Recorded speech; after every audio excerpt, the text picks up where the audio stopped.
All right, ladies and gentlemen, welcome to the Whitfield Report. This is the Whitfield Report goes to YALCON, and we are not live streaming this because, as I predicted, the hotel where we're having this convention is their internet is shit here, to say the least.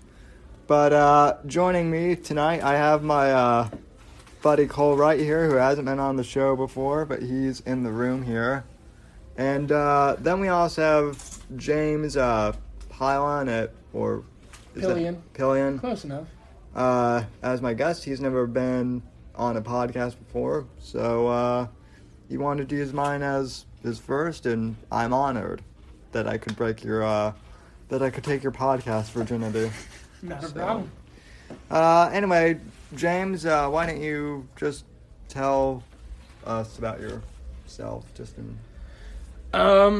Well, I'm a chapter president for the first county-based chapter in all of Young Americans for Liberty. I'm a recruitment director for Northern Jersey.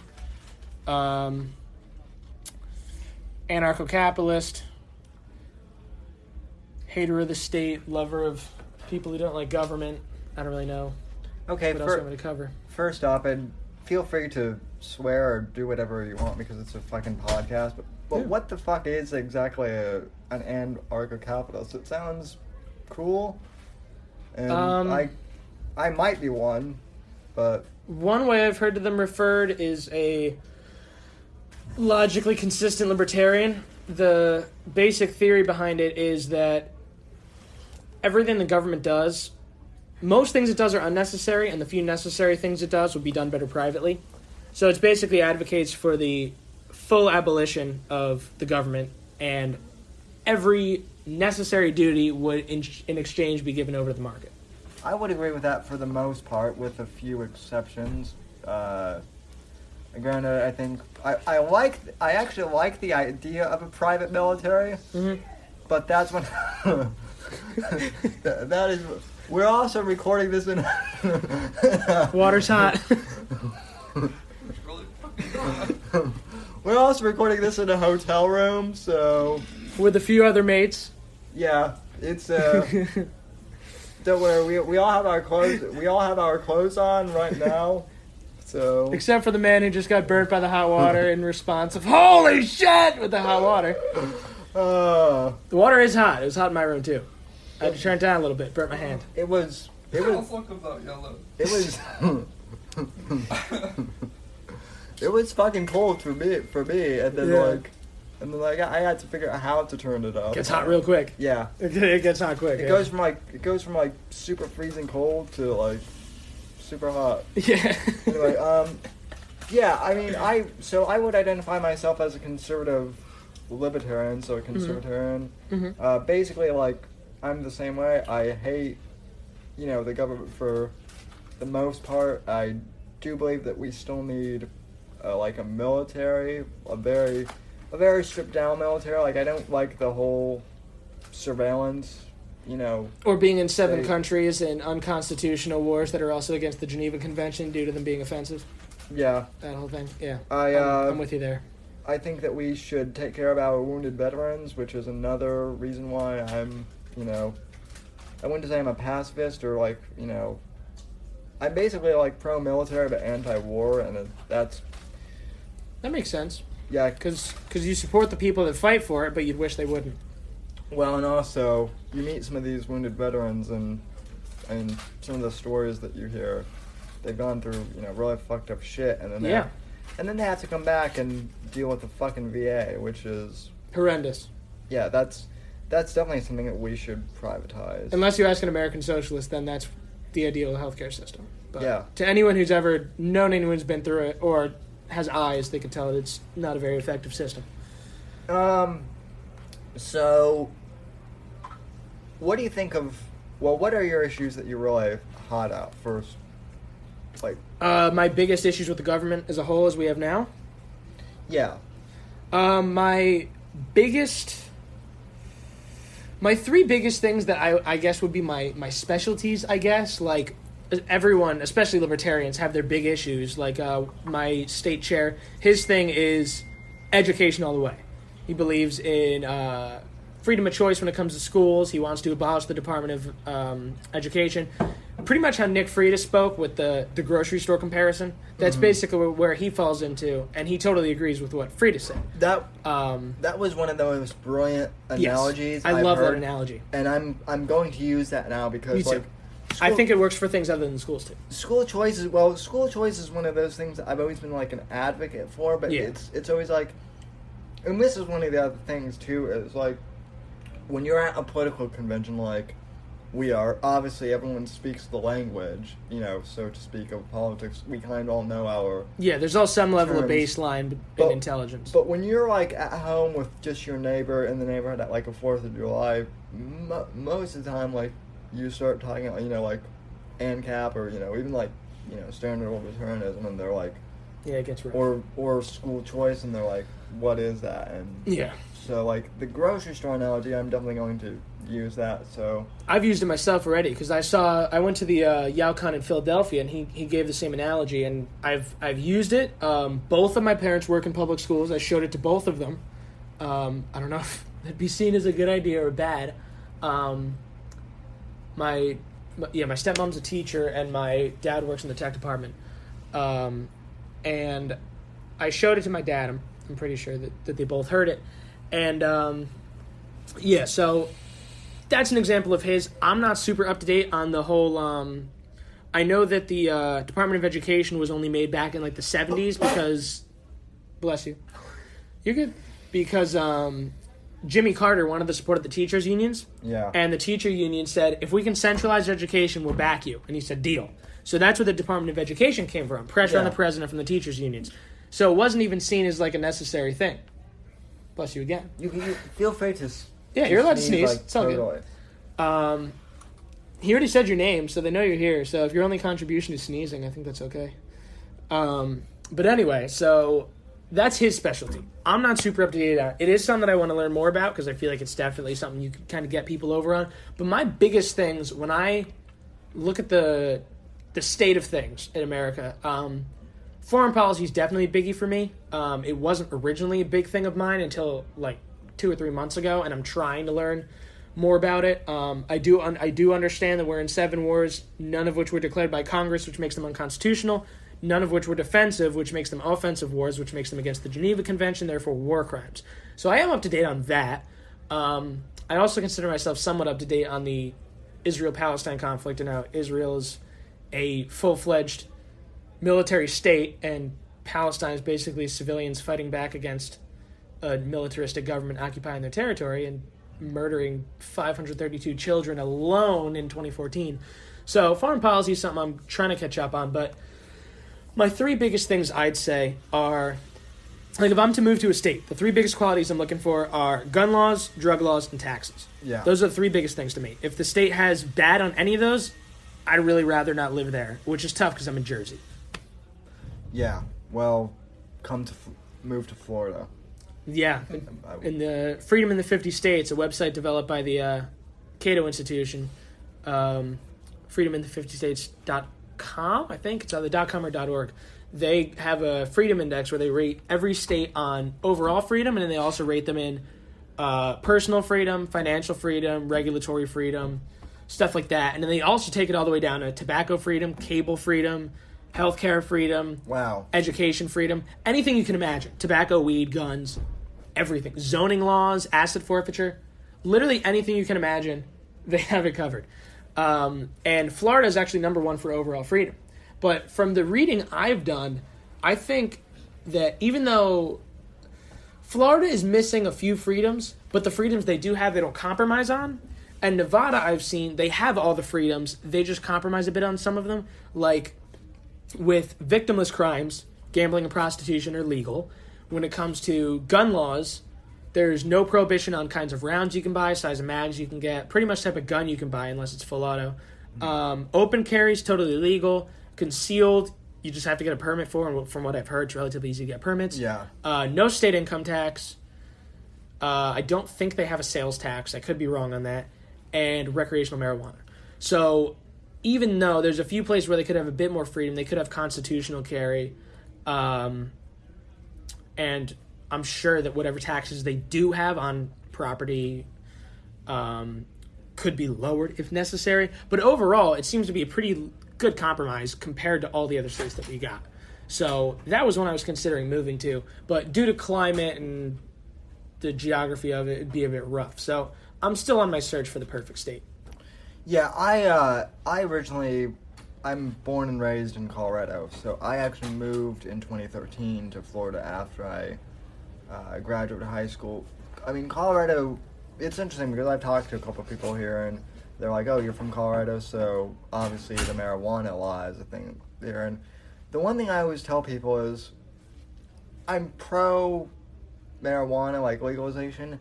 I don't necessarily agree with the way that Colorado did it, which was basically let's legalize it and then figure out like all the shit for afterwards. Because what's happening now is like they're getting problems with, like people driving while stoned and getting in wrecks. They're having problems of like, you know, kids like accidentally eating pot cookies in like stores, and you know, not that that's really going to harm kids in the long term, but like, you know, they basically did what Nancy Pelosi did with Obamacare, which was we have to pass it to find out what's in it. Yeah. Whereas like I think no matter what the law is, we need to like figure out like, okay, we want total marijuana legalization. Let's figure out everything in regards to implementation before we enact it, as opposed to the other way around. So the two statistics I've seen on it, which from what you just said, they could be inaccurate, but from what I saw, use by adults after legalization actually went up, but use by minors went down. Yeah. And the majority of crashes, they were also drunk. Yeah, which drunk driving is somewhat high everywhere. And enforcement really hasn't stopped. That's another way that the free market has stepped in, because they've been pulling people over and ticketing them for drunk driving forever, which I think Lou Rockwell made a pretty good argument for the legalization of drunk driving, whether you want to go that route or not. But anyway, in reference to the driving high and stoned, there's issues of drunk driving in every state. And no matter how much they enforce it, they've been enforcing it forever. And it started to come down around the time that Uber, Lyft, and other ride-sharing options came out, which is, once again, I see a free market, non-coercive, non-violent solution to a problem the state just uses violence for. Yeah, well, Uber right now is like trying to work on a thing for accessible rides, and the public transit unions are all trying to crush that right now. I mean, yeah. So right now they're trying it in London, which is stupid because, I mean, London, there are basically like no handicapped people there anyway. So it's, I mean, there are in some, but like the percentage is very stupid. So you know, they want to try it in the U.S., but because of the ADA and whatnot, I mean, it's all very. So just to make sure I'm getting this right, Uber wants to offer rides to handicapped people, and the government is saying no? Basically they're saying there's, you know, they don't meet ADA compliance, which, I mean, the ADA is the one piece of like government legislation that I do think is good mostly, but again, that's it. It depends largely on how the state implements it, like everything else. Yeah.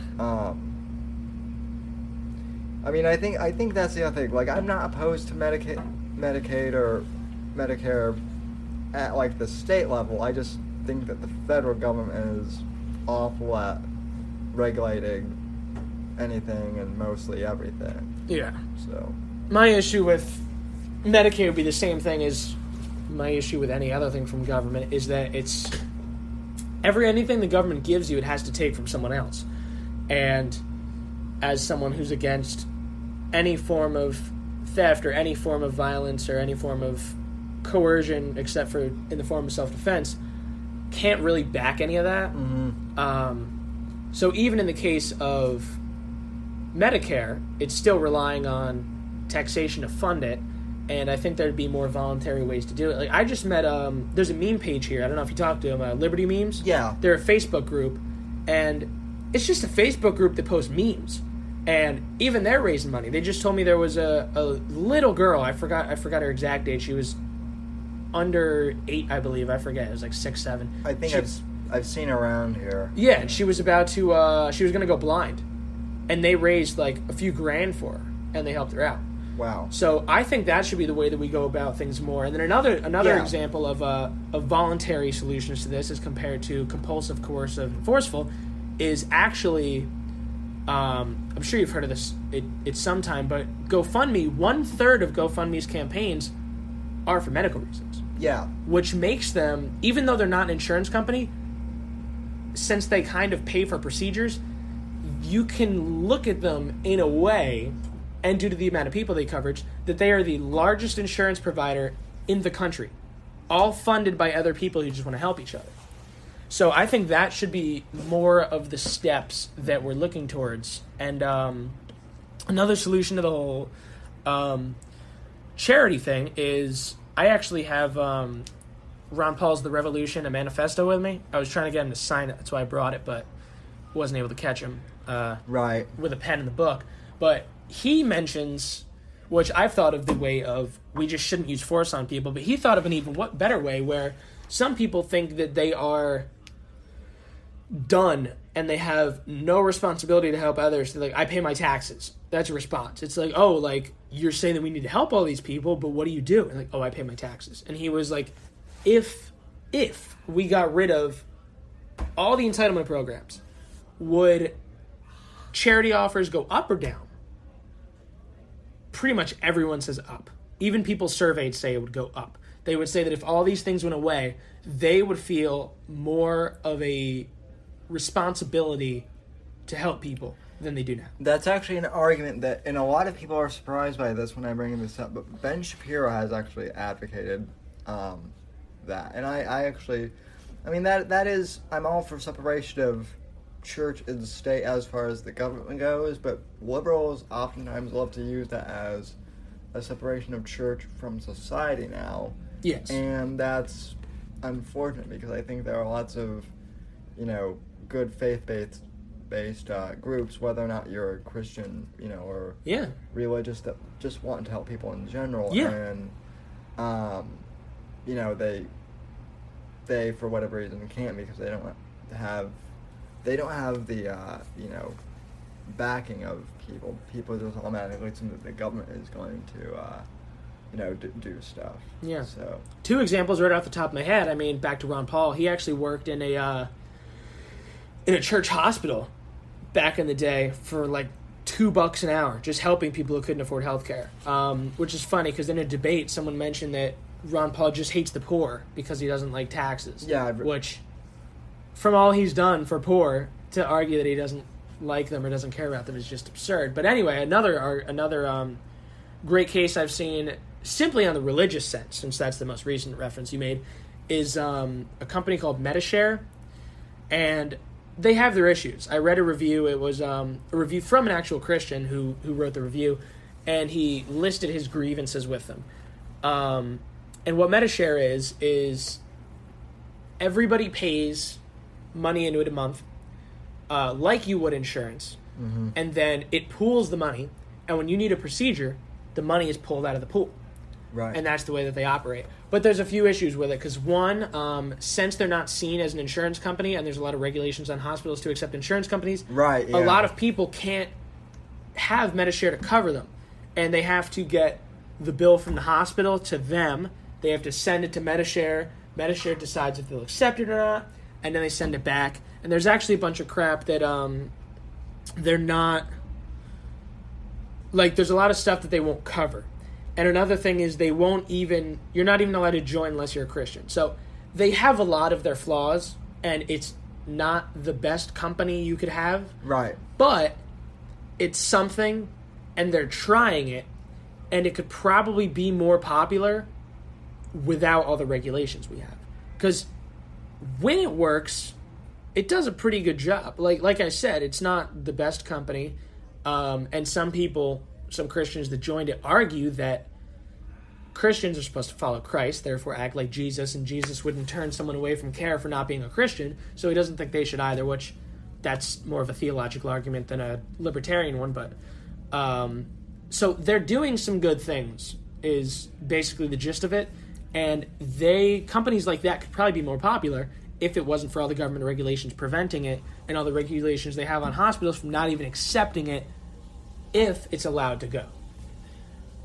Yeah, I completely agree. And durable medical is something like, is very similar too. I mean, durable medical wheelchairs and whatnot. The reason that costs so much is because of the government regulations. Like, first off, this one was the exception because it's not FDA approved. But like my other main power chair, I had to go through a whole process of getting a certified doctor's letter, a prescription, in addition to that, saying that I need that. Then I had to fill out paperwork with the state and go through Medicaid, and it took about like 6 months. Yeah. When all was said and done.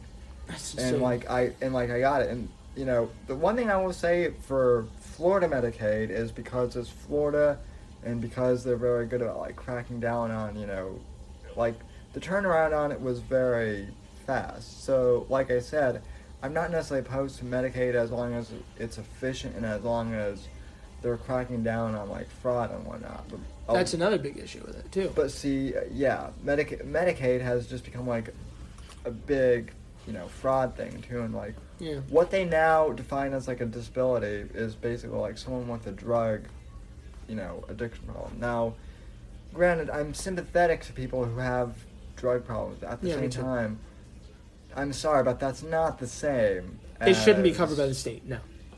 And it shouldn't be classified as a disability either, in necessarily the same way. No. That they should have like different levels if they have to have anything. Yes, so. I agree. And then in exchange for Medicare, I think that'd be a great place for a nonprofit to swoop in. Yeah. That could still cover that. So even in absence of a state, even an entitlement program like that could still be offered and still be functioned, because there's nonprofits now that do stuff like that. Like kids who can't afford like prosthetics, there's companies that'll 3D print them. So there are nonprofits like that already, and if there were even less regulations and prices could come down, which is due to government regulation. Some people try and say that it's the greediness of the hospitals, which is part of it to some extent, that they don't have to disclose their pricing, but there's a chart, I forget the company that offers it, but it's a chart that shows the pricing of everything over the past, I forget how many years, and things that aren't touched by government, like home stuff, televisions, kitchens, clothing, all that kind of stuff. Price has gone down drastically. Cars have stayed about the same. The two biggest things the government is involved in, healthcare and college, skyrocketed. They went up in the same way that everything else went down. Yeah. Yeah. It's a solid 45-degree curve straight up. And it's due to government interfering. And the way that we can show this is LASIK has almost no government regulation to it. And price-wise, it was one of the fastest decreasing prices of a medical operation you could get. Yeah. Another topic that I've covered with some people here is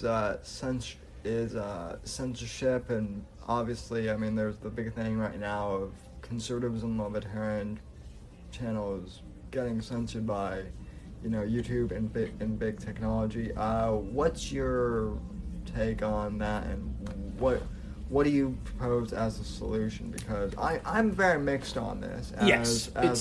It's definitely a tough issue. I was kind of mixed on it too, and I was trying to formulate my own viewpoint, because obviously, as someone who believes that private companies have their own rights,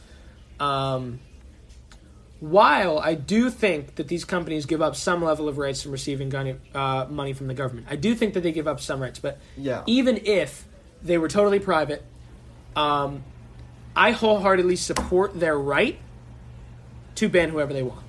But that doesn't mean I think that it's the right thing to do, or that I think it's okay, and that I don't think it's kind of disgusting to ban someone simply because you don't like what they're saying.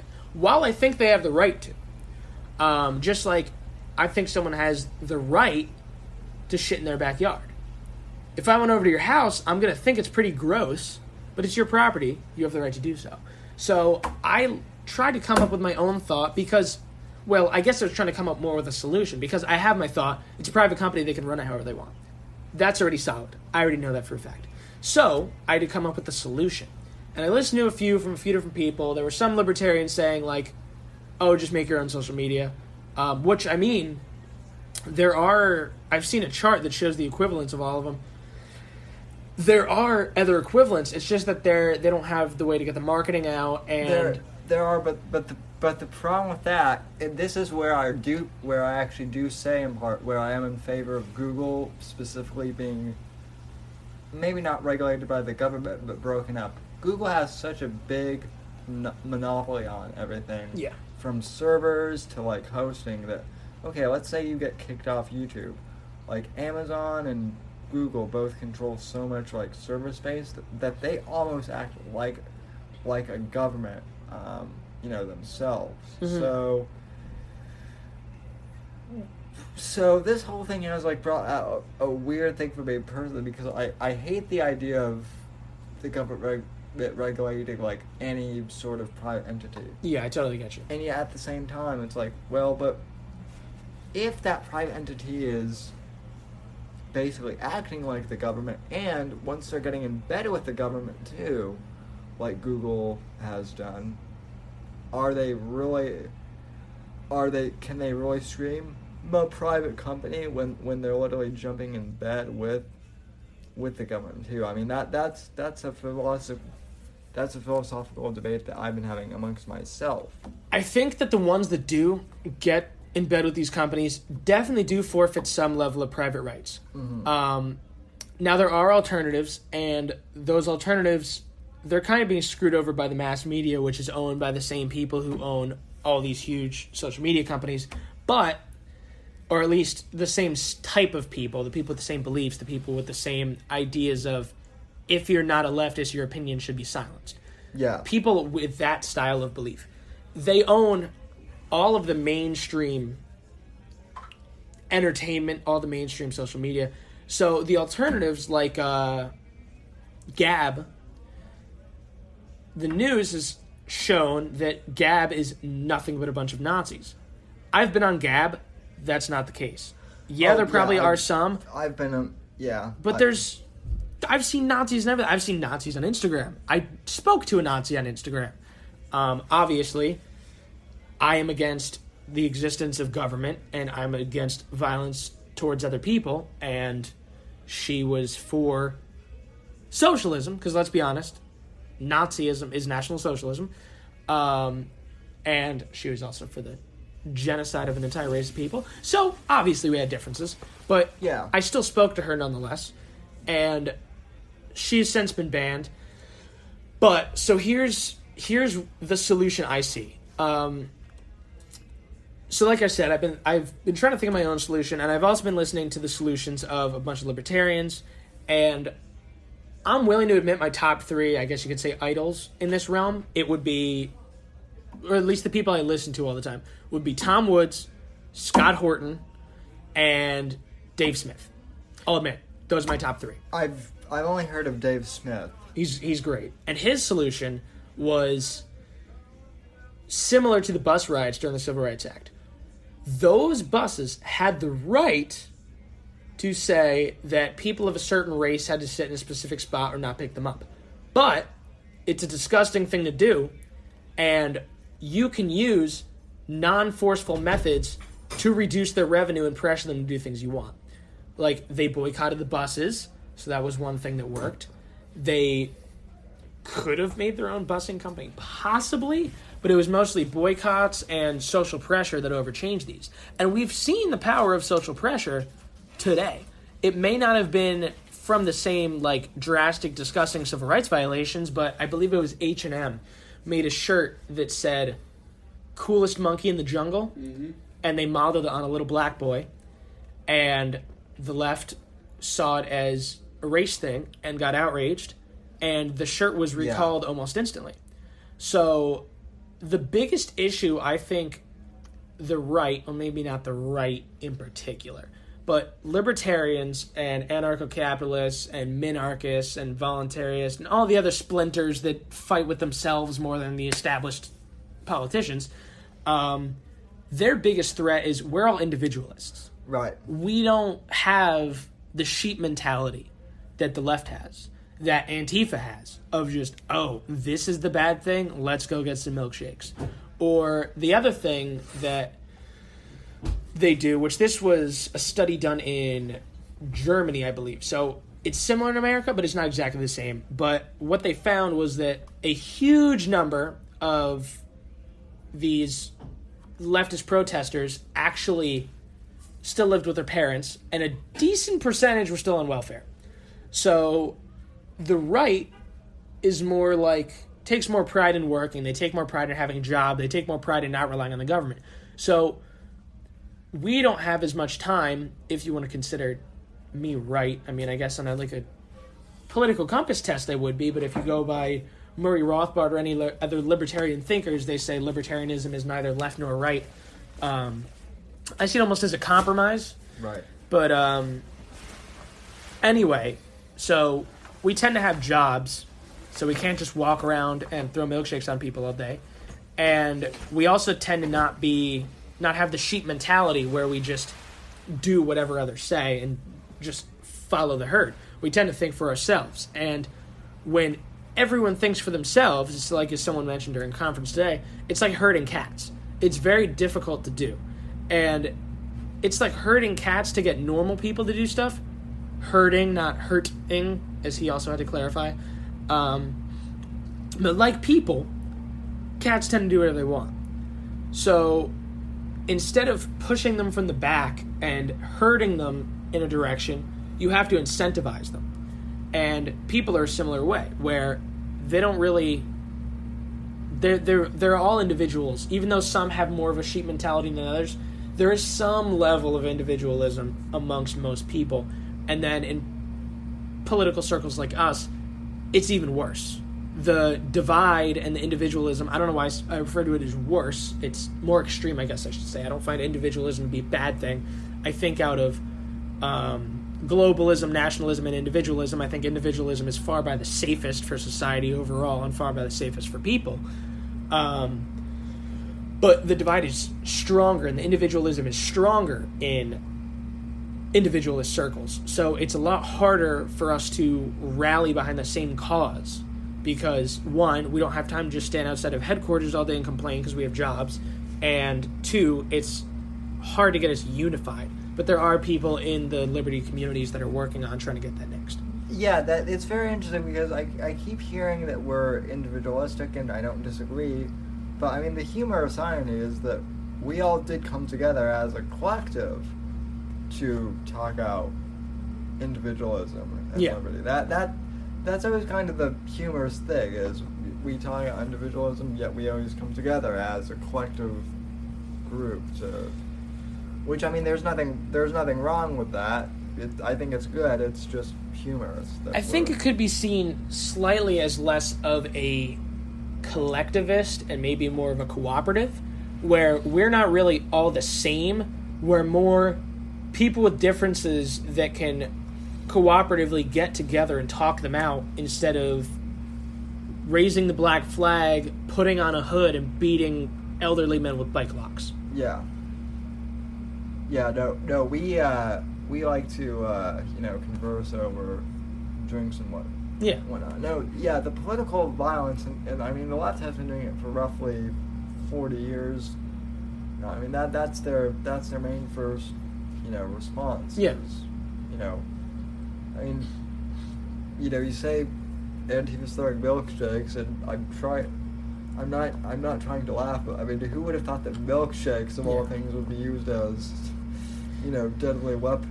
Yeah, it's interesting. I don't think anyone would have really expected it. I think that's another thing that's kind of funny, because while there's a lot of people on the right that I really don't agree with on much of anything, especially more of the mainstream, even the mainstream people who claim to be libertarians, like there's a few things here and there that I agree with Ben Shapiro on, but overall, I think he has his issues. I agree with Steven Crowder on more things, but overall, he also has his issues. And yet, none of them advocate for the silencing of their opponents. Instead, they invite them on their shows, and they say, if you disagree with me, let's talk it out. Dave Smith just did it, too. All of them are like, if you disagree with me, let's talk it out. Yet, the people who assault people for voicing their opinions and wanting to have peaceful conversations are seen as the fascists by the left. And I think that's the real irony of it, because while there are definitely authoritarian, violent assholes on the right, wholeheartedly. Richard Spencer. More than just him. I would advocate anyone who supports war is a sadistic asshole. I would say anyone who watches a video of a cop mercilessly beating someone, or even when they just throw someone to the ground and shoot them. Or there's videos where the cop will tell someone to do something, they do it, and then they shoot them. There was a man, I forget what state it was in, it could have been Virginia, and it's an open carry state with no permit. You don't need any permits to carry. And he had a gun. Cops were aiming a gun at him, told him to get on the ground. He got down low. They said, put the gun down, put the gun down. He wasn't even holding it. It was on his waistband. He reached down to grab it, to put it down like they instructed him. He put his hand down, and they opened fire and shot him. There was another video of a 14-year-old handicapped boy. I think he had autism, some level of mental disability, and he was handcuffed to a medical bed. Yeah. And he shouted at the cop or spit at him or something, and the cop just starts punching this kid in the face. A 14-year-old handcuffed to a bed. And there are people who see that and think it's okay. And it tends to be the right. So there are some disgusting people on the right. Yeah. I will admit that. Do I think if someone says something bad or if they're an asshole, they deserve to be assaulted? Absolutely not. If you call the violence, yes. So I actually had someone from Antifa message me and threatened to dox me. And he was trying to get answers out of me that I wouldn't give him because I didn't feel that way. He asked me, he was like, okay, so we both claim to be anarchists right out the gate. I was like, okay, this dude's probably not an anarcho-capitalist because he wouldn't say we both claim.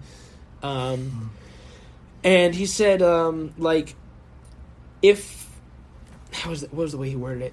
What's the way that we should further the ideas of anarchism? And I was like, I think we need to do it through education, because most mainstream people, on Democrats or Republicans, I've met people who don't know what anarchism is, let alone anarcho-capitalism. How you've never heard anarchism doesn't even make sense to me, because it's become a mainstream thing. The mainstream has an incorrect interpretation, not even just the idea that anarchists are people in black hoods who throw Molotov cocktails, but if you look up the definition of anarchism, or at least anarchy, in Webster, the first definition is chaos and disorder, which isn't really... It's an actual, fully thought out, well thought out political ideology. So to say that it's just a state of chaos is clearly just kind of a ploy done by, I don't want to say the mainstream, because I don't think it's quite the mainstream, but a ploy done by society as a whole, that they just can't even consider the idea that maybe the violent institutions that they fund, that people constantly complain about. Everyone always bitches about the DMV and then turn around and say they want the company that runs the DMV to run their healthcare, and somehow think that's a good idea. But, so while I think that someone making a call to action, like members of the KKK who say that they want these people killed, there are some members of the KKK that are just fat 50-year-olds that like barbecue and don't like black people. And while I find them to be disgusting humans, if all they say is, I don't want to associate with them, I don't think that's really deserving of violence. But anyway, So what this Antifa guy was... Well, let me finish this statement first so I don't leave it unanswered, because this one's a little shorter, so I might not get back to it. But if someone is saying that they want a specific person harmed, or they want a group of people harmed, and they're saying, go harm this person, or I will harm this person, that's a threat of violence, which isn't really covered, even by the non-aggression principle. If you look into, like, Rothbard, who's seen as the most anti-government guy there is, he says straight up, if someone walks up to you and has a gun on their waist and says, give me your money or I'm going to shoot you, you don't have to wait for them to pull out the gun and defend yourself. That is a threat of violence right there, Right. which you can equally defend as if it is an act of violence. But anyway, so on to the other thing. So he was like, how do you think we should further anarchism? I'm assuming it was he. It was actually a brony. And the profile picture was just My Little Pony. So I don't know if it was a guy or a girl. I said they're a 9th grader from Sweden. So it was a really interesting conversation. But they asked me what we should do. And I think we should work on educating people. And I said, I don't know where you fall on the spectrum. I said, but left and right anarchists, we have more in common than either one of us do with statists. While most ANCOMs probably want me dead, I don't have to hurt them. They just want to assault me because of my existence. Because I think money should exist, which is a natural result of trading, if you look at monetary theory. It's just the most saleable good. Corn can be money. So are we going to ban corn and kill people for selling corn or trading with corn? I don't think so. But anyway, he's like, so how should we further it? And I said, through education. I said, anarchists and libertarians fight over the smallest differences. ANCAPs and ANCOMs fight over differences. We should work on bringing these people down. We need to work on bringing Democrats and Republicans down on the authoritarian scale. Instead of bringing, like, people talk about right unity. That's me uniting with General Pinochet, who threw people out of helicopters for their ideology. We're incompatible. You cannot... We are nowhere near compatible. I think he's a revolting person. Did he do some good things for his economy? Yeah, but Germany did okay too. Do I think this even almost excusable what was done? Absolutely not. I actually look at Germany as a pretty good example of socialism, because what do the Nazis do? They found a rich group. The Jews were very rich in Germany at that time, and a lot of other Germans were quite poor. So he was like, oh, these people have a lot of money. They must be the people that are victimizing us. So he made a campaign, targeted these people out, threw them in camps, took all their money, took all their shit, and they had money. And then, once they ran out of other people's money, as socialists tend to, they collapsed. Obviously, partially they collapsed because they were in a ginormous war. But I think even if they didn't collapse, and even if they weren't in the war, that system is still not a sustainable system. And so anyway, all these different break-offs aside, this guy was messaging me, and I said that we need to bring people down. If left anarchists and right anarchists, or libertarians and any anarchists, are always bickering with each other over what the name of the company should be who builds roads, we're not going to get anywhere. Like, me and you, obviously we're different. I don't think we should have any government. You're a conservatarian. We're in different places. That's totally fine. Neither one of us has to switch sides or anything. But me and you arguing over tiny differences isn't going to accomplish nearly as much as either one of us bringing a Republican down, or even bringing a Democrat down. They're going to be much less likely to listen to us, because out of the two, they tend to be more closed-minded. Once again, while there are a lot of closed-minded people on the right as well, mostly neocons. But it's definitely a big issue on, like I said, it's obviously an issue on both sides. But it is definitely a problem that I think anarchist unity, while it would clearly have its issues, as the left anarchists want the right anarchists head on a pike, but if the left anarchists and the right anarchists, if we could just shake hands for a little bit and say, okay, once we get this stake on, we'll work on what we're doing, we could get so much more done. Because I see anarchist unity as much more realistic than right-wing unity. And my transformation on how I got to an ANCAP was in elementary school. I didn't like right or left, and kids always mocked whatever their parents said. Well, not mocked, but they would say whatever their parents said. So if their parents was Democrat, they'd be like, I'm a Democrat or I'm a Republican. So I always called myself an independent. I think I got that from my dad. And then in 10th grade, I found out what libertarianism was. And I was like, I am that wholeheartedly. Middle of senior year, I found an anarcho-communist podcast called the Ex-Workers Podcast. Started to listen to it. I liked a lot of what they were saying. A lot of their ideas on the issues with the idea of government themselves, I was on board with. The ideas of assaulting people for having a different opinion, not so much. But there was stuff I agreed with them on. And I listened to that for a while. And then I started to research. And then I found out about anarcho-capitalism. And I was like, oh my God, it's the awesomeness of libertarianism with the freedom, and you're able to make your own decisions. No one's going to steal your money. No one wants to steal your stuff and give it to people. Even though a lot of people would be totally fine voluntarily giving their resources, these people would rather just steal it. And then you also have the anti-state sentiments of the anarchist rantings I previously heard. So anarcho-capitalism seemed perfect for me. It just made perfect sense. And from what I heard on that anarcho-communist podcast, they actually did 2 episodes. They did one episode that said anarchy is not capitalism and anarchy is not communism. So, from what I heard in the anarchy is not communism, left unity isn't even likely. Mm-hmm. So right unity isn't likely. I mean, the ideas are compatible in any form. Left unity isn't likely. Anarchist unity would be rough once we got rid of the state, because then we're on complete opposite terms. One's all the way to the left, one's all the way to the right. So it would be rough.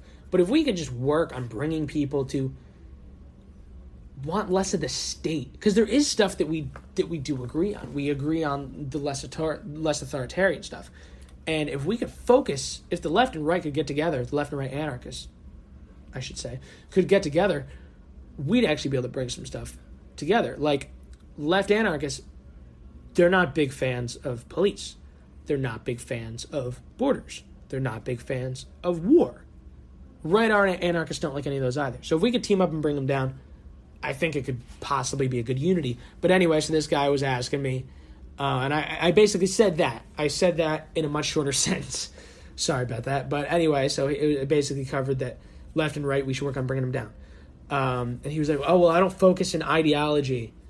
And I was like, okay. He was like, I definitely don't see ANCAPs rioting. And I was like, yeah, we wouldn't, because that's a violation of property rights, and destroying people's property isn't a good way to get them to listen to you. They're probably going to not like you. And he was like, well, I'm Antifa. And I was like, okay, I still don't think what you do is a good idea. And then he sent me my initials as like a I'm going to dox you thing. And I was just like, okay. Like, I just didn't really acknowledge it. And he asked me what I thought about if the Jews had a right to fight against Nazis. I was like, of course they did. They were initiating violence against them. Of course they had the right to. And there's actually a Holocaust survivor who said this that I wholeheartedly agree with, where she said, I see what's happening in America. I see the way that the American government is trying to take your guns. The German government did it to the Jewish people, which is true. The day after Kristallnacht, Hitler took away the rights of the Jews to own, buy, or sell firearms and ammunition. So, and then soon after, we know what happened. Goes by the name of the Holocaust. So we know what happens when governments take away guns from the people, because every single dictator in all of history has disarmed their civilians before slaughtering them. And they also, ironically, always use the we need to protect the children from guns too, which... Yes. And then they put up gun-free zones, which is where 97% of mass shootings happen. And all of them did it. Stalin, Mussolini, Idi Amin, Mao Zedong, Pol Pot, all of them disarmed their civilians before slaughtering them. Venezuela, 2012, they took away their citizens' right to own guns, and now they're running them over with military vehicles. Everyone says tanks. It's not a tank. It's like a Humvee. Still not a good thing to run people over with. Especially your own civilians that have no weapons to harm you with, although they totally should. And I wish we could get something down there. Just get some of these crazy militias defending, like up in Oregon when the militia escorted Republicans out of the state because they didn't want to vote on a bill and they wanted the bill to die, and they escorted him out of the state while the police were after him. If we could get militias like that to just airdrop some rifles into Venezuela, we wouldn't need to go in there. We wouldn't need military interventionism. We wouldn't need another war. We wouldn't need to go more into debt until our economy collapses, which can't be too far off. But anyway, so he was like, so what do you think? And I was like, if someone simply says, I don't like Jews, no, you can't assault them. But if they say, I want them to die, or we need to put them in cages and exterminate them, yes, that's a threat of violence. You can't do that. That is a threat of violence that will directly lead to violence. It's not a victimless crime when you look at someone and say, I want to kill you. Many things are victimless crimes. Well, they're not really crimes if there's no victim, but many things are considered victimless crimes. Threats of violence, of actual threat of violence, not being white around people who aren't. That's not a threat of violence, not a threat of colonialism. But looking at someone and saying, I want to kill you and your entire family and everyone related to you, is a call to force and a threat to violence. And that's not okay. So that's basically what I said. I said, if the Nazi Party, which I wholeheartedly disagree with, even if they didn't do all the terrible atrocities they committed, the fact that they're socialists is enough for me to not be on board. So I could support them. Not only do I not support them ideologically and authoritarian-wise, but I can't even support them economically. So, anyway. There's such a small percentage of the population, though, too. This is... Oh, yeah. It's minuscule. This is something I brought up on the podcast, too. Like, I'm not too into conspiracy theories, but I kind of feel like this whole alt-right thing has kind of been manufactured by the left and maybe by some establishment right people, because honestly, most of these alt-right people are like just so fringe, and yeah, I've heard that argument too. And another thing that when you silence these people, they covered this in that mini documentary yesterday. Yeah, you give them a platform. Especially these groups that claim to be victims. You give them a platform. And there was something that Dave Smith covered on one of his shows where there was a kid who no girls liked him. He was just an incel, basically. And he basically went down the alt-right rabbit hole. And his parents didn't like it. They were like, what the hell happened to our kid? Well, anyway, this kid wanted to go to an alt-right rally, and his parents were like, we really disagree with it, but we support free speech. So they took him. He met some alt-righters, was utterly disgusted by the people, and wanted nothing to do with it. When these ideas are made public, that's what can happen. Because when you silence them, you give them the platform to go to kids that feel disenfranchised and say, hey, they're trying to silence us, but we know the truth.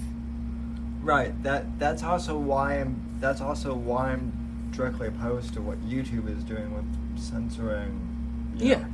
Because we should know who the crazy people are, not silence them. Well, and see, like, that's what I was trying to do on my show too. Like, I'm just as hard on the alt-right as I am on the far left. Yeah, they're pretty much equal. But see, this is the other really stupid thing too with YouTube, and this is where they're acting really authoritarian. Under YouTube's current bylaws, or this whole hate speech clause, which is ridiculous. I could get accused of hate speech and get thrown off them. Yeah. Not because I'm hateful, but simply because I'm playing, hate speech content and Yes. debunking it. Yeah, you're mentioning its existence. Yeah, which is absurd. Yes. Mentioning something's existence is not the same as endorsing. Even Facebook realizes that. Like, they just put out a new policy. This is batshit too, but they put out a policy where if you share anything that has Alex Jones or InfoWars, it will instantly be taken down unless your caption is vehemently anti what he's saying. So if you share an Alex Jones video with him with foil on his head and say, oh, look how crazy this guy is saying the water's turning the freaking frogs gay, then it's allowed to stay up. But if you post something and say, hey, yeah, this guy's crazy, but he was kind of right about Iraq, it gets taken down. Yeah, So that's insane because the ideas are still allowed to be out there. It's just that you have to have a little caption, some little black letters on top that say that you disagree with it. the fact that the algorithm is that accurate too is very scary, the artificial intelligence. Yes. And I'm not like I said, I'm not a conspiracy theorist, but artificial intelligence does scare me a little bit in the sense that I don't think people really understand it all that well. I'm not necessarily wholeheartedly frightened. I do think it could cause some issues, but one thing about artificial intelligence that I think people need to learn is they're managed with algorithms. Yeah. They're not emotional beings like people. So even though they can speak like people and they can use... Not yet. Yes. Well, I don't know if they could ever develop that because they're simply a computer with code and they can understand what you put in them. So while they may act like they have emotions, those emotions are simply ones and zeros inside of their hardwiring. So I heard a great argument against the idea of the automation complaint that the left has if we need to give everyone $1,000 a month because some people may lose a job to automation. As insane as that idea is, I have no idea how some libertarians claim to be part of Yang Gang, which I've met. I've met them here. I don't understand it. Just like how I met some people that are 100% pro-Israel and they support America's foreign policy. Some people that are here, I don't quite know why they're here. But yes, I do think that artificial intelligence could...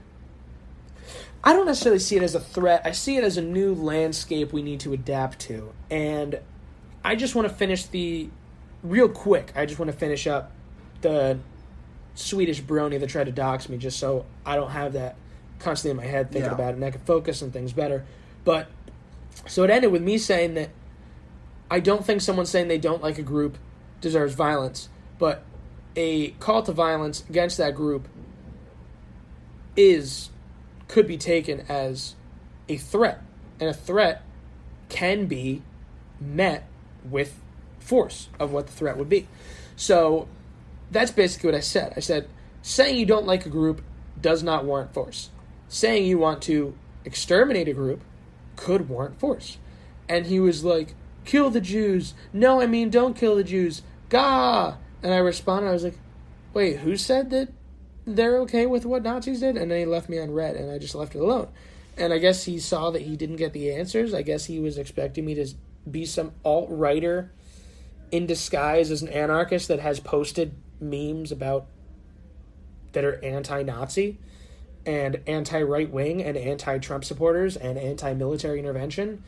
I guess somehow he thought that I'd be able to think that stuff up and still stick with the alt-right some weird way.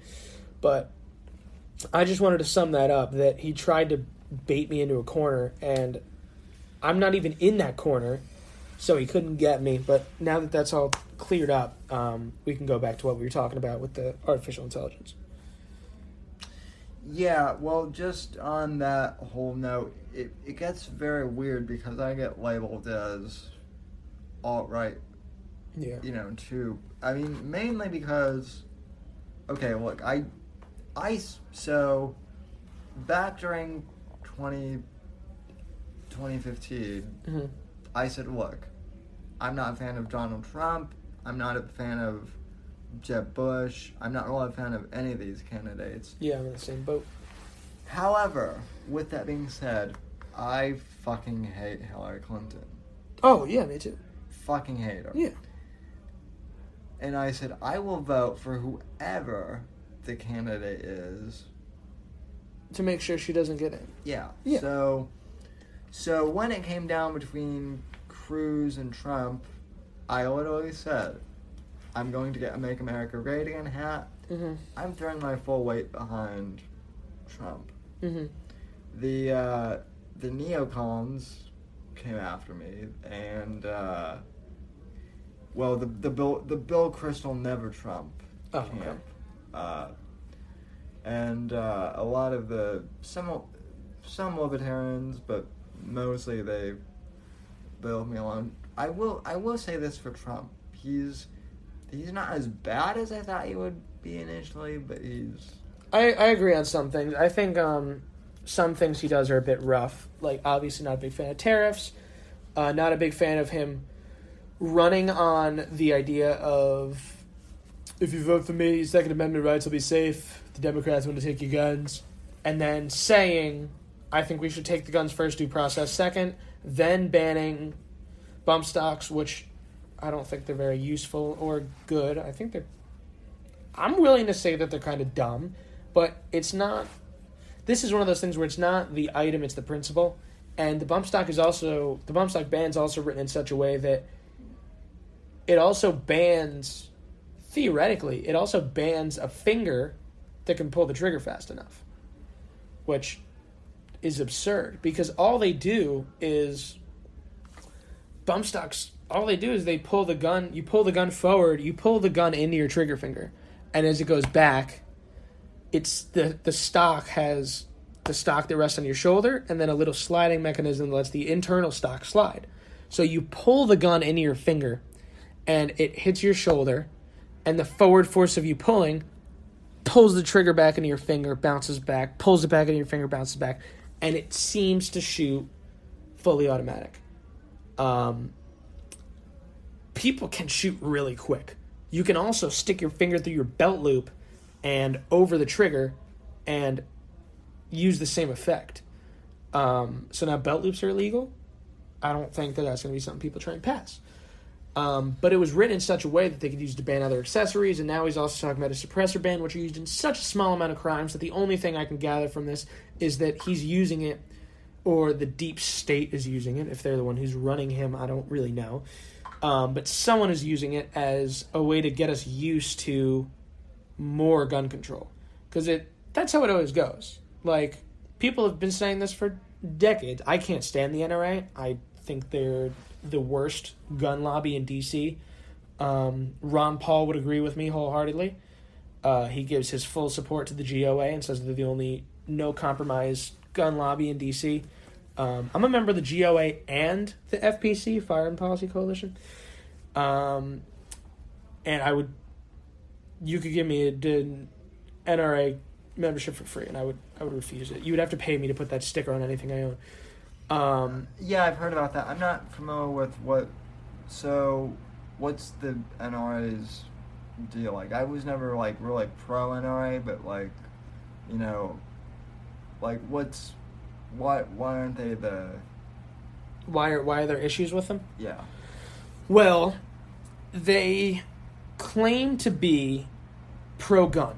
Right. Yet, the conservative Lord and Savior, Ronald Reagan, who is atrocious in many ways, from using the CIA to funnel in the same drugs that he ramped up the war on drugs against. So he was funneling drugs into a country while throwing more people in cages than any previous president. He increased spending more than every president before him combined and tripled the debt. So not very conservative, on top of using the money he got from cocaine to fund the Iran-Contras, the hit squads in Zimbabwe, and also he used it to fund the Mujahideen, which later sprouted off, in some instances, into more terrorist organizations. Now, as a somewhat pro-Reaganite here, I would argue that not all that was Ronnie. A lot of that was... Yeah, you could argue it was people in his cabinet, yeah. A lot of that was Bush Sr., who, by the way, most people don't know this, but Reagan did not want H.W. as his VP candidate initially. Oh? Reagan basically got told, you run with H.W. or you don't run at all. Reagan was more of a... Reagan, if you take his politics alone, was more of a pure libertarian. But because of the nature of politics, and because of the business of politics, and ironically, as a political podcaster, I podcast about politics, but I really don't like the business on politics. Because, well, you're a libertarian. You can't like the business. But at the end of the day, it still is a business. Yeah. And to get elected, he had to take H.W. H.W. was the one who was pulling all the strings with, Foreign policy, you could argue, but there was definitely some stuff here that was purely Reagan. Reagan put through... I'm not saying that Reagan was a saint by any means. I'm just saying that, a lot of things that libertarians blame Reagan for was actually not Reagan himself. It was... people around him. Yeah. Okay. So... well, these next two are him wholeheartedly, and the NRA back these two things wholeheartedly, which is two of the reasons why libertarians and a lot of other people don't like them very much.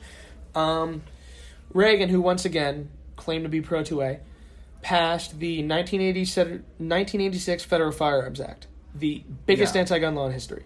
Yeah. The NRA backed it 100%. They backed it wholeheartedly.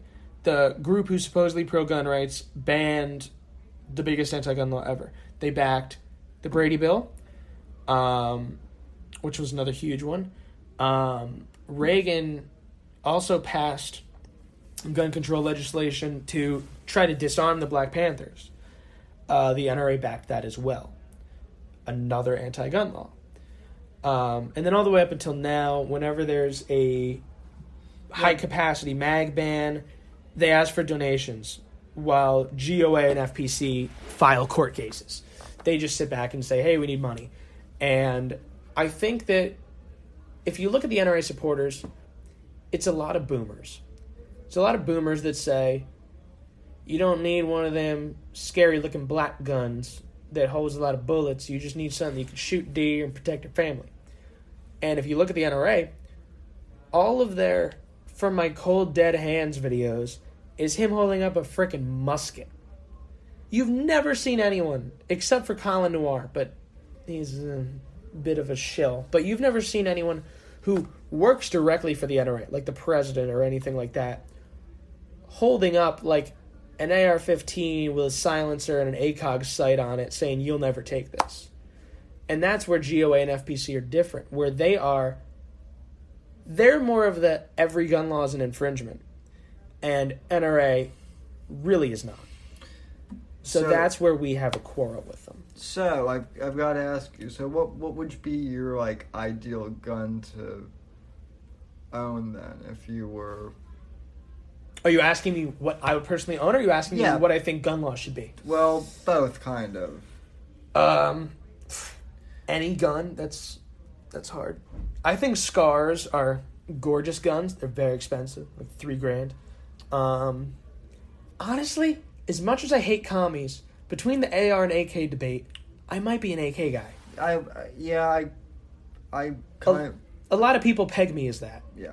You did too? Yes. I don't know if it's the revolutionary persona I carry or what it is, I just think they look and sound cool, to be honest. They're tough as hell, too. There was an AK that they do stress tests on pretty much any weapon. And an AR, you get a little dirt in the barrel, and the things can have trouble firing if you don't clean them well. In an AK, they packed the barrel with dirt, drug it through mud, ran it over with a tank, and then they just did a rough cleaning of it, and it fired. Yeah. And then there was like I forget if it was 40 or 60. I forget if it was 40 or 60. But there was a very old AK that they found buried in sand and dirt, and they got it running with nothing but a bit of gun grease.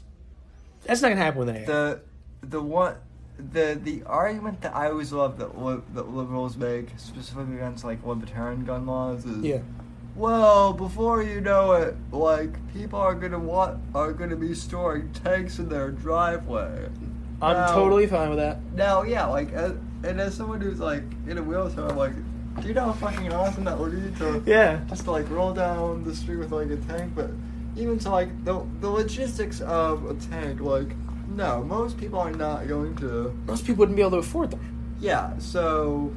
Yeah, like, even in a complete, like, libertarian society, like, most people are still not going to have tanks. I do think that if they become available for civilian use, I would hope that people would be able to make them cheaper, and they would come down in price, and they become more affordable. I don't know if that gives you any insight into my gun laws, but Meaning that you would have the same one. Type of theory on that. Let's just say I saw a picture of a vending machine stocked with shotguns, rifles, and ammo, and I think that's a good idea. Oh yeah, I love that.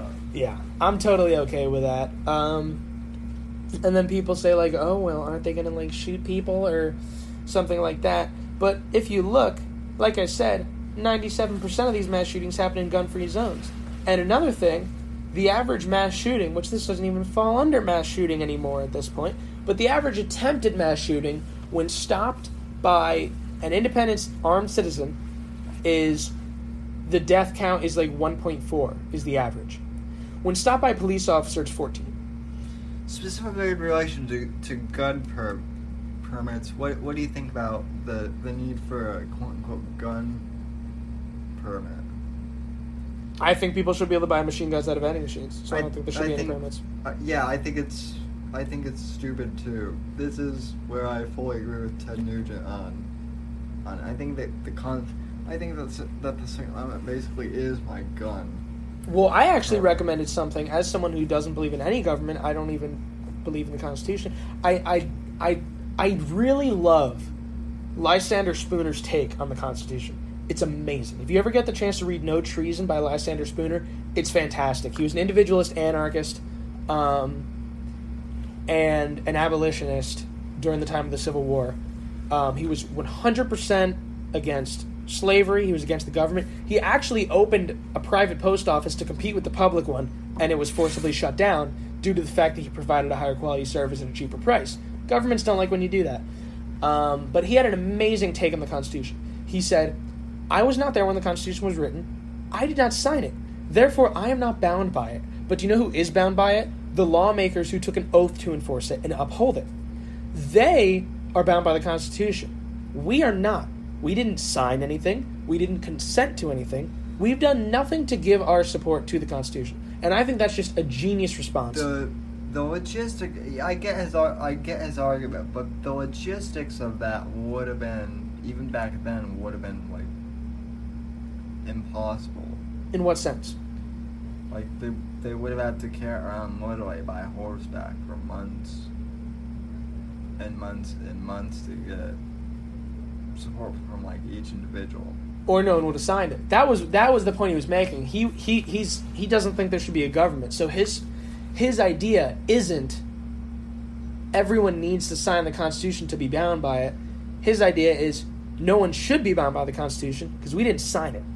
So he's against the initiation of it. So taking that back to the gun laws, I think that as a natural part of self-ownership, absence of a government, you have a right to yourself, you have a right to your labor, you have a right to the fruits of your labor, and since you have a right to yourself, you have a right to defend yourself. So I think the right to bear arms comes from that. So I was actually talking to, I don't know if you know Diego Rivera. Oh yeah, I love Diego. Yes. One of the only other ANCAPs here that I know. And he has the clout because he was an Army Ranger. So someone who's been in the military, who fought for the government, fought for special interests and corporations, but who, on the books, fought for the government to be wholeheartedly against it, says something. Or at least I think so. Yeah. But anyway, I proposed an idea to him. This wouldn't have an effect on policy of places that have constitutional carry. And he also was like, well, there shouldn't be a law for this. But I think that we could refer to... So in his response to why would you call a law that, due to what I'll explain, he makes a good point. So I think we should just repeal all the laws. But the argument I made was, instead of constitutional carry, I believe that there should be something called natural carry. Because constitutional carry, the idea behind it is, you have the right to concealed or open carry a gun with no licenses or authority other than that granted by the Constitution.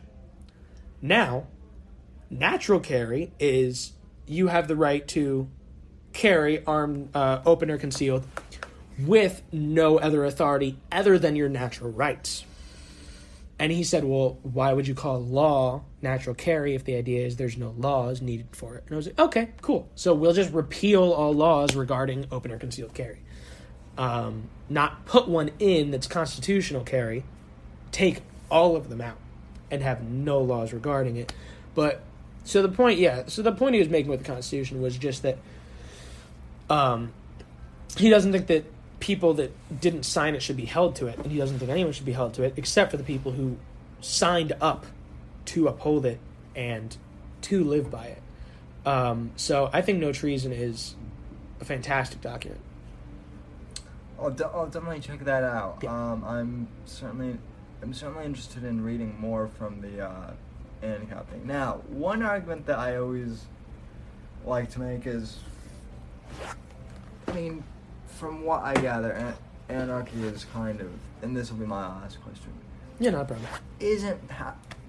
Isn't government in some form always going to exist because pure anarchy is impossible? There's always going to be a power vacuum that gets filled.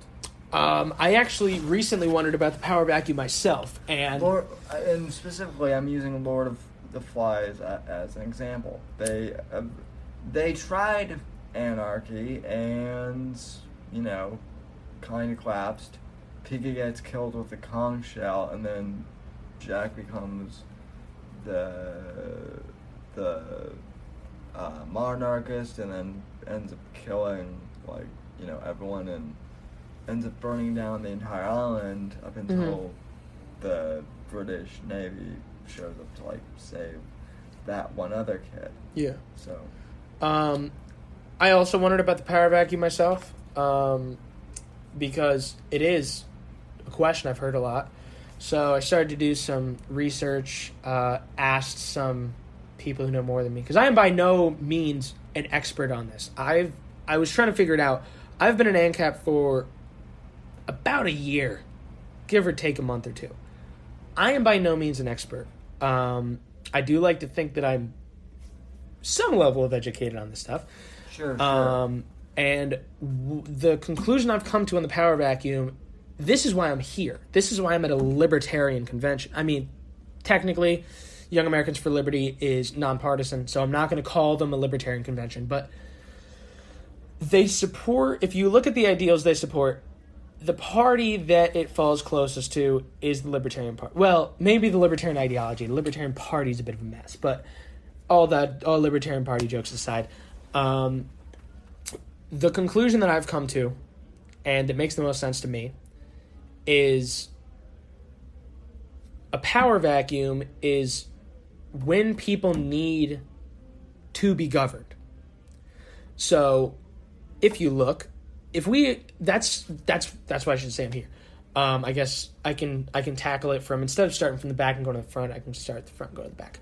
I'm at this convention, and I am working to bring liberty to more states because I see libertarianism as a perfect, absolutely perfect meeting point between the top three parties. Because libertarianism agrees with the left on some stuff, they agree with the right on some stuff. So it's a compromise between left and right. And libertarianism is less government than what Republicans and Democrats both want. So it's a compromise for Democrats and Republicans, and it's also a compromise for anarchists that don't want any government because it's less government than we have. So it's a three-way compromise. That's why I think that libertarianism is such a powerful ideology and why I think it should be pushed more, and that's why I'm working with this. Because if there was a button, I know people always talk about the button, if there was a button that could bring about anarchy tomorrow, would I hit it? No. Because I understand that the way people have been indoctrinated, they think they need the state and they will make another one. And that's a problem. Yeah. So the solution that I've come up with, and my dad actually tried to kind of throw something at me, where he said, because I don't know if you're too familiar with, but there's another ideology that you can look into. I don't know if you have any religious affiliations, but Christian anarchism is an ideology that was created by Leo Tolstoy, and he basically said that if you read the gospel, you cannot support government. If you want to live like Christ did, you cannot support government. Yeah. The two ideas cannot live together.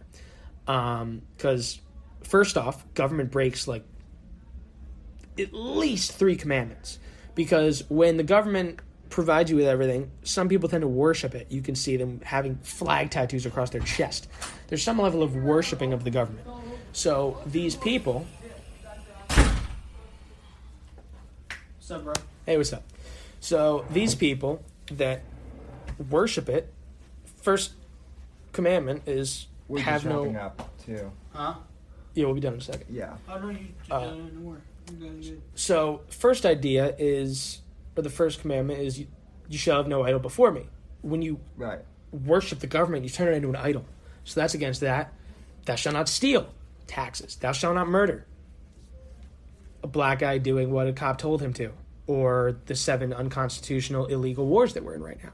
Right. So, Leo Tolstoy argued that you cannot be an actual Christian that follows what Jesus said and an anarchist at the same time. So I tried to bring this approach to my dad, and I guess he took a bit to think on it, and he came back with, well, when it's in human nature to want government, because when the Jews were let out of Egypt, they went to God and said, we want a king. And he was like, you were just under a terrible king. Why do you want a king? And he was like, we don't know what to do. We want to be ruled. We want to be taken care of. We want a king. So he used that as the argument against anarchism. And I don't think that's a fair argument, because even though it was really shitty conditions, those people were used to it. Like, just like how people that go to prison and they get institutionalized, when they get out of prison, they try to get back in. Because you're so used to that. Right. Get up, eat, shit, play outside for a little bit, work out, go to bed.